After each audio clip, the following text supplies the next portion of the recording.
ही easy topic है active and passive voice.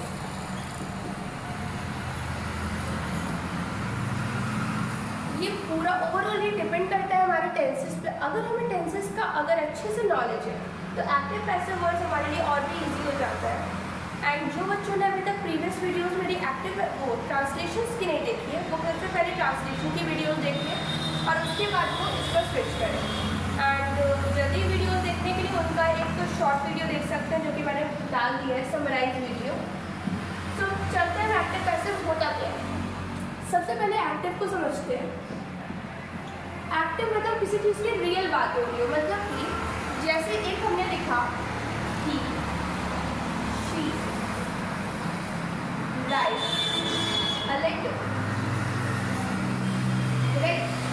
तो यहाँ पे शी एक सब्जेक्ट है और लेटर एक ऑब्जेक्ट है, राइट। तो हम क्या कह सकते हैं, जब हमारा एक्टिव वॉइस, जब हमारा सब्जेक्ट एक्टिव होता है और वो कोई काम किसी चीज़ में कर रहा होता है, उसे क्या कहते हैं, एक्टिव वॉइस कहते हैं। इसके अलावा हम दूसरे तरीके से समझना चाहें तो यहाँ पे एक होता है डूअर और एक होता है रिसीवर।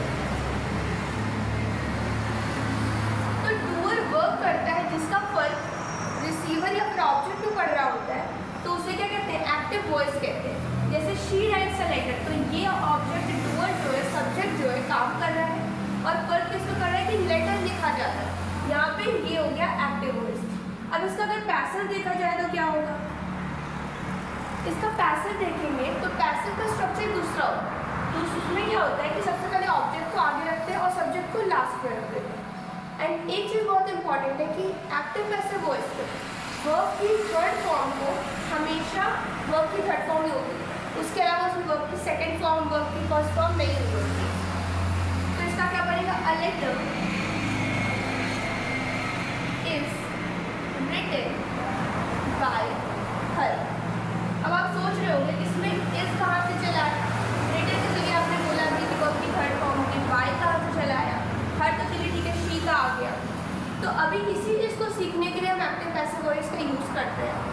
तो ये हमारा क्या होता है, एक्टिव वॉइस जिसमें डूअर वर्क कर रहा होता है और रिसीवर को फर्क पड़ता है, और पैसिव है उसका अपोजिट होता है।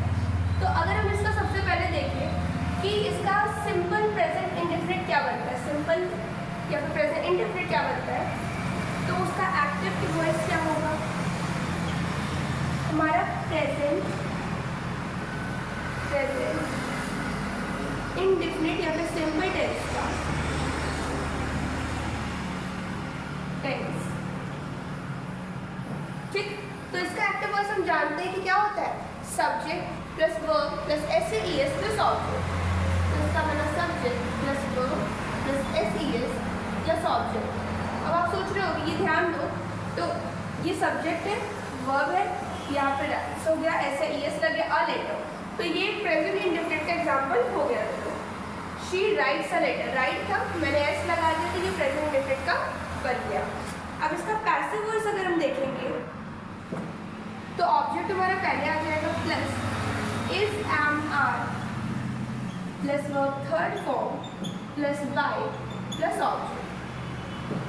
ये हो गया हमारा एक्टिव वॉइस, पैसिव वॉइस। इसमें क्या होता है कि ये वर्ब की फर्स्ट फॉर्म, यहाँ पे फर्स्ट फॉर्म यहाँ क्या होगा, इज एम आर लग जाएगा और यहाँ पे वर्ब की थर्ड फॉर्म हो जाएगी, फिर by plus object, sorry subject. ठीक है, तो इसमें क्या होगा, दूसरी चीज़ ये अफर्मेटिव बन गया। अगर इसका नेगेटिव बनाना होगा तो कैसे बनेगा, object plus is am are plus not plus verb की third form plus by plus subject, right. अगर इसका इंट्रोगेटिव बनाना हो तो यहाँ क्या होगा, इज एम आर हमारी वर्ब आगे हो जाएगी plus sub object plus verb third form plus by plus subject. Same हमारा WH फैमिली के साथ होगा। WH फैमिली क्या होती है, पहले WH फैमिली होगी, फिर इज एम आर हो जाएगा, फिर ऑब्जेक्ट, फिर वर्ब की third form plus by plus subject. अब एक बात जानने की है कि WH फैमिली होती क्या है, तो हमारी when, who, what, how, whom, ये सब हमारी WH फैमिली के अंदर आते हैं। जिसमें हम किसी के क्वेश्चन पूछ रहे होते हैं, आप कब जाओगे, व्हेन, व्हाट, ये सब चीज़ें जो होती हैं, कैसे जाओगे, हाउ, तो ये सब चीज़ें हमारी जब आने लगती हैं तो वहाँ पे WH फैमिली का यूज़ करके स्ट्रक्चर को, सेंटेंसेस को बनाते हैं। तो अब हम कुछ सेंटेंसेस देखते हैं जिसका नेगेटिव, इंट्रोगेटिव और WH फैमिली बनाना आपका वर्क है, बट अफर्मेटिव वाला काम मैं करूँगी। तो सबसे पहले इसका स्क्रीनशॉट ले लीजिए। She writes a letter, तो हमने ये वाला ऑलरेडी देख रखा था। तो क्या बनेगा सबसे पहले, ऑब्जेक्ट बनेगा, फिर क्या बनेगा, is am are plus verb in third form plus by plus subject, right. तो उसको ध्यान से देखिए, अ लेटर, हमें ऑब्जेक्ट के हिसाब से इज एम आर लगाना है। तो देखिए शी के हिसाब से एस लगा, तो अ लेटर के साथ क्या लगेगा, एस लगेगा, क्योंकि लेटर कितना है, एक है, क्योंकि यहाँ पे आर्टिकल अ दे रखा है।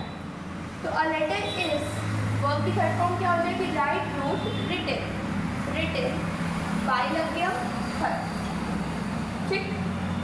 नेक्स्ट क्या दिया है, he cleans the room, room कितना है, एक है, तो क्या बोलेंगे, द रूम, यहाँ पे रूम्स दिया होता तो क्या लगाते, द रूम आर लगा देते, पर यहाँ पे एक रूम की बात हो रही तो the room is cleaned by him. Similarly आपको नेगेटिव, इंट्रोगेटिव और WH फैमिली बनाना है। जैसे क्या बनेगा, the room is not clean by him, is the room clean by him, ये इंट्रोगेटिव का हो गया। तो सिमिलरली इसका देखेंगे, दे प्ले फुटबॉल। अब ध्यान से देखिए, कुछ बच्चे लिख देंगे the football are played by them, but football कितनी है, बहुत सारे लोग खेल रहे हैं, बट क्या खेल रहे हैं, एक ही फुटबॉल से खेल रहे हैं, तो फुटबॉल कितनी है, एक, तो फुटबॉल के साथ लगेगा is, football is played by them, full stop. The teacher teach English, तो इंग्लिश पढ़ा रही है तो क्या होगा, English is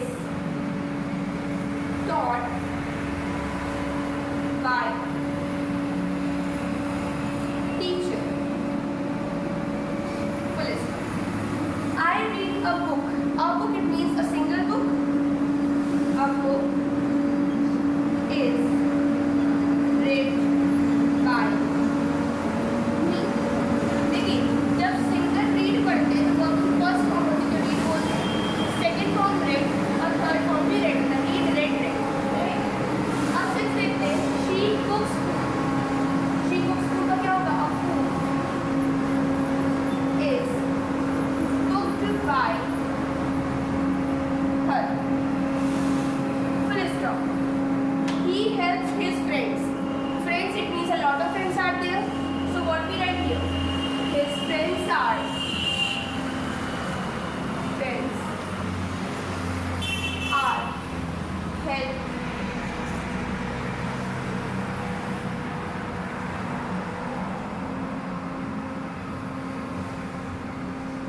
by him, full stop। We watch movies, हम मूवीज देख रहे हैं, but a lot of movies are there, but हम सिंगल टाइम पे एक ही मूवी देख सकते हैं, बट यहाँ पे क्या लगा है, यहाँ पे ES लगा है मूवीज के लिए, तो यहाँ क्या हो जाएगा, movie, movies is watched by us. क्योंकि इज यहाँ क्यों लगाया, इसलिए लगाया क्योंकि हमारा, हम एक टाइम पे कितनी मूवीज देख सकते हैं, एक मूवी देख सकते हैं। हम ऐसा तो करते नहीं कि यहाँ पे एक मूवी चल रही है, क्या मूवी चल रही है, हमने 3-4 लैपटॉप लगा रखे हैं, ऐसे देख रहे हैं, नहीं ना, एक टाइम पे सिंगल मूवी देख सकते हैं, तो इसलिए यहाँ पे इज यूज होगा। दे मेक टॉयज, टॉयज लिखा है, it means a lot of toys, they make toys, तो toys are made by them, right. मतलब यहाँ पे बहुत सारे टॉयज हैं, यहाँ पे क्या यूज होगा, आर। हमेशा ऑब्जेक्ट को देख के ही हमें इज एम आर या फिर कोई भी वर्ब लगानी है, इस चीज़ को पैसिव में ध्यान रखिए। द बॉयज प्ले क्रिकेट, तो cricket is played by the boys, full stop, right. So these are the examples of present simple tense. Present continuous tense, तो present continuous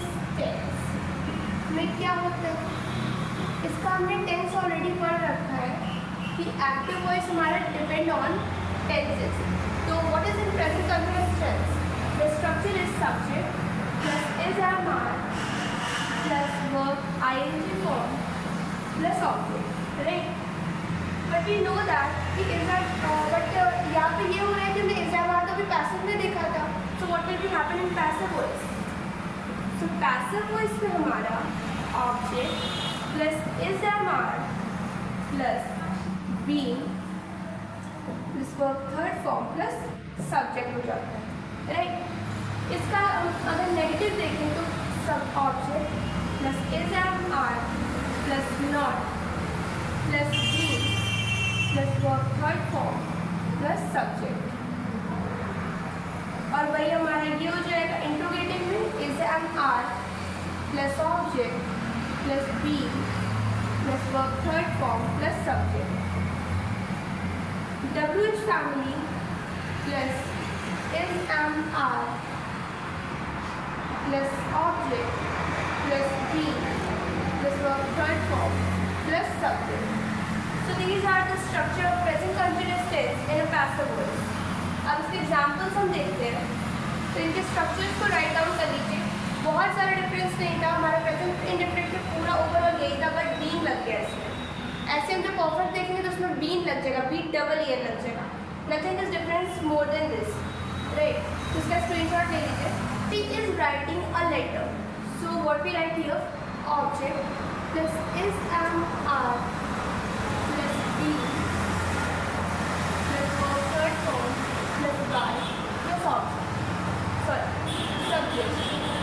actually I forgot कि यहाँ पे bye भी लगता है, तो मैंने स्ट्रक्चर में शायद नहीं लिखा था. तो इसमें देख लीजिए. She is writing a letter. तो क्या हो जाएगा? A letter is being written by her. सिर्फ स्ट्रक्चर को देखना है, स्ट्रक्चर के उस पर रख के हमें पूरा का पूरा सेंटेंस बनाना है. नेक्स्ट क्या है? He is cleaning the room. तो क्या लिख सकते हैं? The room is being cleaned by him. यहाँ पे बीइंग बता रहा है कि कंटिन्यूअस है, और यहाँ पे हमारा क्लीन ये बता रहा है पैसिव वॉइस में. अगर ये इसके लिए का वॉइस लगा होता तब समझ जाते हैं कि क्या दिया हुआ है, हमारा पास्ट कंटिन्यूअस टेंस है. अब इसको देखते हैं. They are watching a movie. तो a movie is being watched by them. Let's stop. The teacher is teaching English. तो क्या हो जाएगा? हाँ, the teacher is teaching English. तो क्या होगा? English is being taught by the teacher. So listen. I am reading a book. तो क्या हो जाएगा? A book हमारा ऑब्जेक्ट है, फिर a book एक ही बुक है तो इसलिए is read by me. तो let's stop हो गया. She is cooking food. तो क्या हो जाएगा? ऑब्जेक्ट food, food एक ही है. food in the sense कि यहाँ पे ढेर सारे foods की बात नहीं हो रही है, मतलब कि food रखा है तो उस पूरे को क्या बोलेंगे? food बोल रहे हैं. तो ये बात हो गया. food is being cooked by her. We are playing cricket. तो क्या हो जाएगा? हम लोग क्या खेल रहे हैं? क्रिकेट खेल रहे हैं. तो क्रिकेट तो एक ही है. तो cricket is being played by us. He is repairing the car. तो क्या कर रहा है? वो रिपेयर कर रहा है कार को. कार कितनी है? The car is एक है. तो क्या लगाएंगे? is being repaired by him. The workers are building a house. House एक है, a house. तो a house is being built by workers. Workers or the workers. You can write it both.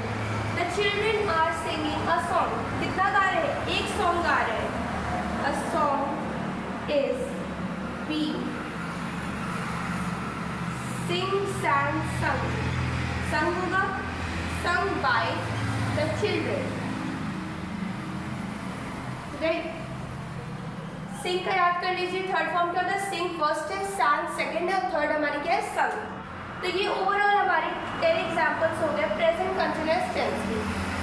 हमारे present में 3 रहते हैं, present indefinite, present continuous, present perfect. Second हमारा past होता है, पास्ट में हमारे पैसिव वॉइस 3 ही बनते हैं, प्रेजेंट इंडेफिनिट बने, पास्ट इंडेफिनिट, कंटिन्यूअस और परफेक्ट बनता है। बट जैसे ही आप फ्यूचर पे जाएंगे तो फ्यूचर में हमारा सिर्फ इंडेफिनिट बनता है और हमारा बनता है परफेक्ट। तो ओवरऑल आपको एक्टिव पैसिव में 8 रूल्स पढ़ने हैं जो कि हमारे टेंस पे डिपेंड करते हैं। उसके बाद लेट होते हैं, और भी सारे एग्जाम्पल होते हैं, इम्पेरेटिव, ऑप्टेटिव, ये सब हमारे 11-12 का सिलेबस है। तो आज के लिए इतना ही रखते हैं। अगर आपको हमारी वीडियोस अच्छी लगे तो वीडियोस को लाइक कीजिए, सब्सक्राइब कीजिए and don't forget to hit the bell icon. Thank you.